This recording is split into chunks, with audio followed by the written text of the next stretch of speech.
বিএনপির কি আকাল পড়েছে? আওয়ামী লীগ থেকে লোক আমদানি করতে হবে। দেশ অনিশ্চয়তার দিকে চলে যাচ্ছে বললেন আমির খসরু।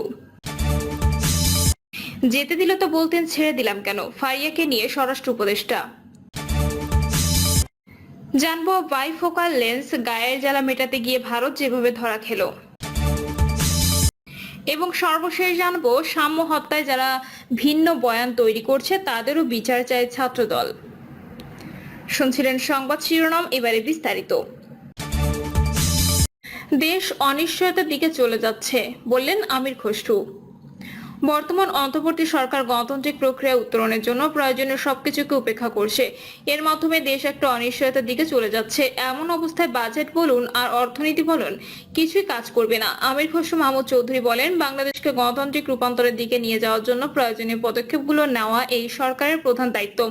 এই মুহূর্তে আমরা কোথায় যাচ্ছি, আগামী দিনে বাংলাদেশ কোথায় যাবে, এই সরকার কতদিন থাকবে, নির্বাচন কবে হবে, নির্বাচনের পরে বাংলাদেশ কোথায় যাবে, এই বিষয়গুলো সবার মনে কাজ করছে। এখানে আমরা কোনো নিশ্চয়তা দেখতে পাচ্ছি না। বাইফোকাল লেন্স গায়ের জ্বালা মেটাতে গিয়ে ভারত যেভাবে ধরা খেলো। ভারত ও পাকিস্তানের 87 ঘন্টার পাল্টাপাল্টি সামরিক হামলার অবসান হলেও এর জের রয়ে যাবে আরো কয়েকদিন। 10 মে ভারত ও পাকিস্তানের যুদ্ধবিরতি ঘোষণার কয়েক ঘন্টার মধ্যে যুদ্ধবিরতি লঙ্ঘনের অভিযোগ আসে উভয় পক্ষ থেকে।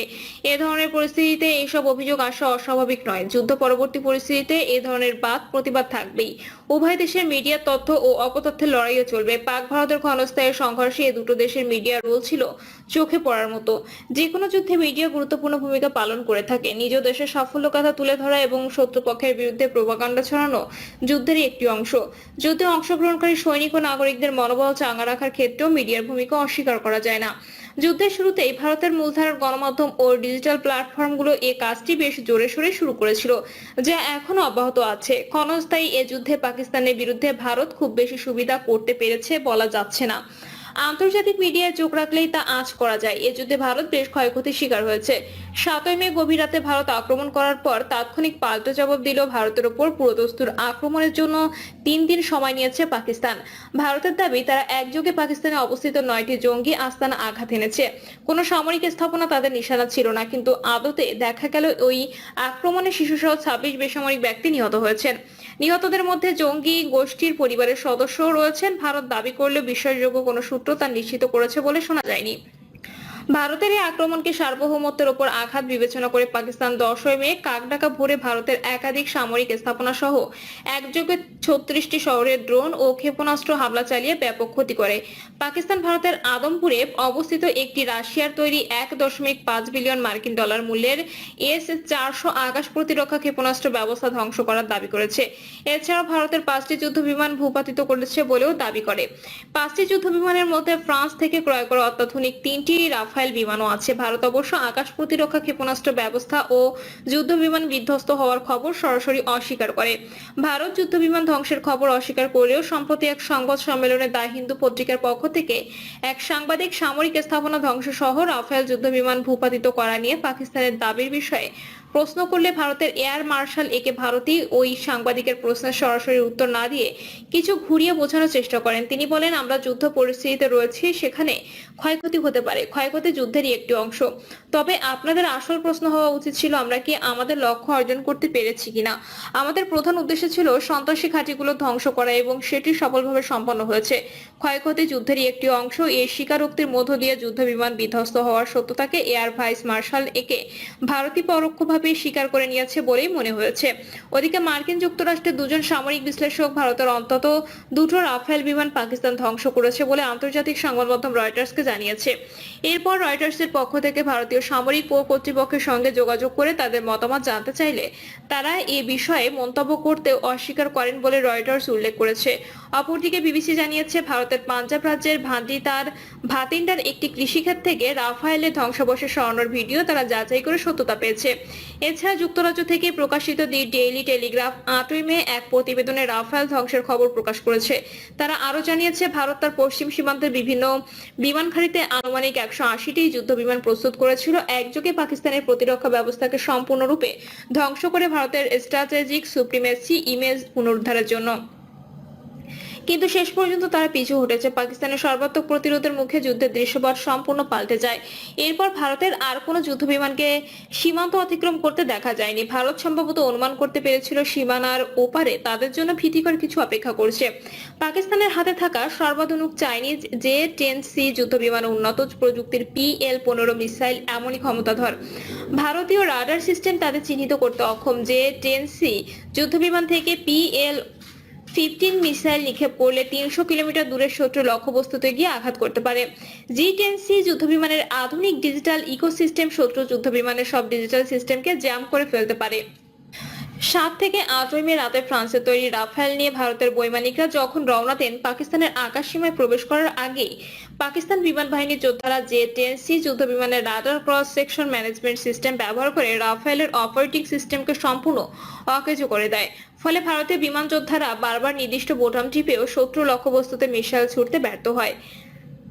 ভারতের যুদ্ধবিমান ভূপাতিত হওয়ার সংবাদ শুধু আন্তর্জাতিক গণমাধ্যমে প্রকাশিত হয়নি, খোদ ভারতের গণমাধ্যমে প্রচার হয়েছে। ভারতের প্রখ্যাত সাংবাদিক করণ থাপারের অনলাইন চ্যানেলে সাক্ষাৎকার দিতে গিয়ে ফোর্স ম্যাগাজিন এর সম্পাদক প্রবীণ সোহানি জানিয়েছেন, ইন্ডিয়া টুডে টেলিভিশনের বিশিষ্ট অনুষ্ঠান সঞ্চালক গৌরব সাওয়ালত 7 মে সকালে যখন কাশ্মীরের স্থানীয় সাংবাদিকের সঙ্গে কথা বলেছিলেন, তখন সে সাংবাদিক জানিয়েছেন শ্রীনগরে একটি ভারতীয় যুদ্ধবিমান বিধ্বস্ত হয়েছে এবং বিমানের ধ্বংসাবশেষ চারদিকে ছড়িয়ে ছিটিয়ে পড়ে আছে।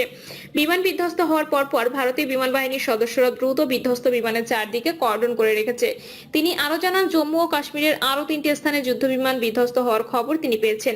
এছাড়াও ভারতের দি হিন্দু, ইন্ডিয়ান এক্সপ্রেস ও ট্রিবিউনের মতো পত্রিকায় কাশ্মীরের 3টাতে একটি ভারতীয় যুদ্ধবিমান বিধ্বস্তের খবর প্রকাশিত হয়েছে। পরে অবশ্য ভারতের সামরিক কর্তৃপক্ষের অনুরোধে তারা এই খবর সরিয়ে নেয়। ওদিকে ব্রিটিশ ডেইলি টেলিগ্রাফ আরো লিখেছে, J-10C যুদ্ধবিমান ও PL-15 মিসাইলের এমন অকল্পনীয় সক্ষমতা দেখে ভারত তাদের রাফায়েলের সম্পূর্ণ বিমান বহর পাকিস্তান সীমান্ত থেকে 300 কিলোমিটারের বেশি দূরে অভ্যন্তরীণ বিভিন্ন বিমান ঘাঁটিতে সরিয়ে নেয়।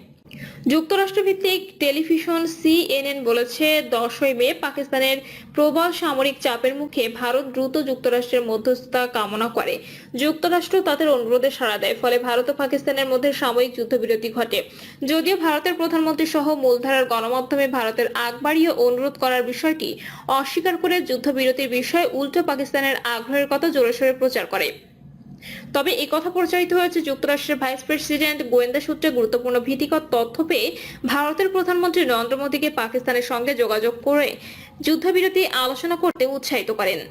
এরই পরিপ্রেক্ষিতে যুদ্ধবিরতি কার্যকর হয়।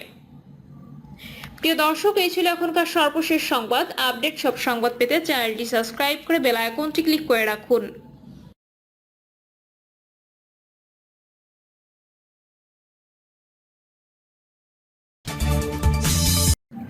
বিএনপির কি আকাল পড়েছে? আওয়ামী লীগ থেকে লোক আমদানি করতে হবে? বিএনপির স্থায়ী কমিটির সদস্য সালাউদ্দিন আহমেদ বলেছেন, বিএনপির কি এত আকাল পড়েছে যে আওয়ামী লীগ থেকে সদস্য আমদানি করতে হবে? যে আওয়ামী লীগের DNA তে গণতন্ত্র নাই, তাদের কেন আহ্বান করতে হবে বিএনপির সদস্য হওয়ার জন্য? সালাউদ্দিন বলেন, গত বছরের 5 আগস্ট বাংলাদেশের মানুষ আওয়ামী লীগকে বিতাড়িত করে দিয়েছে। আওয়ামী লীগ ইতিহাসের জঘন্যতম গণহত্যাকারী। তাদের রাজনৈতিক মৃত্যু হয়েছে। আজ পর্যন্ত তারা নিজেদের অপকর্মের জন্য কোনো অনুশোচনা বা ক্ষমা প্রার্থনা করেনি। উল্টো তারা গণঅভ্যুত্থানের সময় আন্দোলনকারীদের দুষ্কৃতকারী বলে আখ্যায়িত করছে। তারা কিভাবে বাংলাদেশ রাজনীতি করতে পারবে? বা আমাদের নেতা তারেক রহমান 2023 সালে রাষ্ট্র কাঠামো মেরামতের 31 দফা কর্মসূচি ঘোষণা দিয়েছিলেন। আমরা জানতাম একদিন নিষ্ঠুরভাবে ফ্যাসিবাদের পতন হবে। যারা দেশের জনগণকে হত্যা, পঙ্গু, গুম, অপহরণ করেছে তাদের কাঠগড়ায় দাঁড়াতে হবে। বাংলাদেশে যেন কোনোদিন আর স্বৈরশাসক বা ফ্যাসিবাদের উৎপাদন না হয় সেদিকে খেয়াল রাখতে হবে। যেতে দিলে তো বলতেন ছেড়ে দিলাম কেন? ফারিয়াকে নিয়ে স্বরাষ্ট্র উপদেষ্টা জাহাঙ্গীর আলম চৌধুরী বলেছেন, ঢাকায় সিনেমার নায়িকা নুসরাত ফারিয়ার মামলার তদন্ত শেষ না হওয়া তিনি নিরপরাধ কি তা না এখন স্পষ্ট নয়, আর সেই কারণেই তাকে গ্রেপ্তার করা হয়েছে। কুরবানির ঈদ উপলক্ষে সচিবালয়ে আইন শৃঙ্খলা সংক্রান্ত সভা শেষে সাংবাদিকদের প্রশ্নের উত্তরে তিনি একথা বলেন। বৈষম্য বিরোধী আন্দোলনের বহু মামলায় নিরীহ লোকজন হয়রানির শিকার হচ্ছে বলে অভিযোগ উঠেছে। এ বিষয়ে দৃষ্টি আকর্ষণ করা হলে জাহাঙ্গীর আলম বলেন, নিরীহ মানুষ যেন হয়রানির শিকার না হয় সে বিষয়ে আমরা অনেকবার বলেছি। আমরা বলেছি শুধু দুষ্কৃতকারীরা যেন আইনের আওতায় আসে এবং শাস্তি পায়।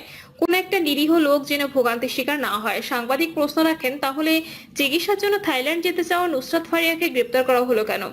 জবাবে স্বরাষ্ট্র উপদেষ্টা বলেন, ওনার বিরুদ্ধে তো তদন্ত শেষ হয়নি, তদন্ত শেষ হওয়ার আগে তো আমরা বলতে পারবো না। এই অবস্থায় আবার ছেড়ে দিলে আপনারাই বলবেন যে ছেড়ে দিলাম কেন। বৈষম্য বিরোধী আন্দোলনের এক হত্যাচেষ্টা মামলায় সকালে ঢাকার শাহজালাল বিমানবন্দরে গ্রেপ্তার হন নুসরাত ফারিয়া। সকালে শুনানি নিয়ে তাকে কারাগারে পাঠানোর আদেশ দেন আদালত। এক সাংবাদিক জানতে চান, বিজেপি চেয়ারম্যান আন্দালিব রহমান প্রার্থীর স্ত্রীর বিরুদ্ধে কোনো মামলা ছিল না, তাহলে তাকে কেন আটকানো হলো? জবাবে জাহাঙ্গীর আলম বলেন, বিদেশ যাত্রার ক্ষেত্রে একটা পলিসি আছে, ওই পলিসির মধ্যে যারা পড়ে তাদের আটকানো হয়। আন্দালিব রহমান পার্থর স্ত্রী শেখ সায়রা শারমিন গত 13 মে বিদেশ যাওয়ার সময় শাহজালাল বিমানবন্দরে বাধার মুখে পড়েন। পরে তিনি থাইল্যান্ড যেতে সক্ষম হন। নায়িকা নুসরাত ফারিয়া গ্রেপ্তারের ঘটনাকে বিব্রতকর বর্ণনা করে ফেসবুকে পোস্ট দিয়েছেন সংস্কৃতি উপদেষ্টা মোস্তফা সরোয়ার ফারুকী। তিনি বলেছেন, আমাদের সরকারের কাজ জুলাইয়ের প্রকৃত অপরাধীদের বিচার করা। ঢালাও মামলার ক্ষেত্রে আমাদের পরিষ্কার অবস্থান, প্রাথমিক তদন্তে সংশ্লিষ্টতা না থাকলে কাউকে গ্রেপ্তার করা হবে না এবং সেই নীতি অনুসরণ করা হচ্ছিল। ফারিয়ার বিরুদ্ধে এই মামলা তো অনেকদিন ধরেই ছিল। সরকারের পক্ষ থেকে তদন্ত শেষ হওয়ার আগে গ্রেপ্তারের কোনো উদ্যোগ নেওয়ার বিষয়ে আমার নজরে আসেনি। এ বিষয়ে দৃষ্টি আকর্ষণ করা হলে স্বরাষ্ট্র উপদেষ্টা জাহাঙ্গীর বলেন, তিনি কি বলছেন সেটা তো আর আমি জানি না, তবে একটা কথা হচ্ছে মত প্রকাশের স্বাধীনতা, যার যার ব্যক্তিগত মত প্রকাশের স্বাধীনতা তো থাকবেই।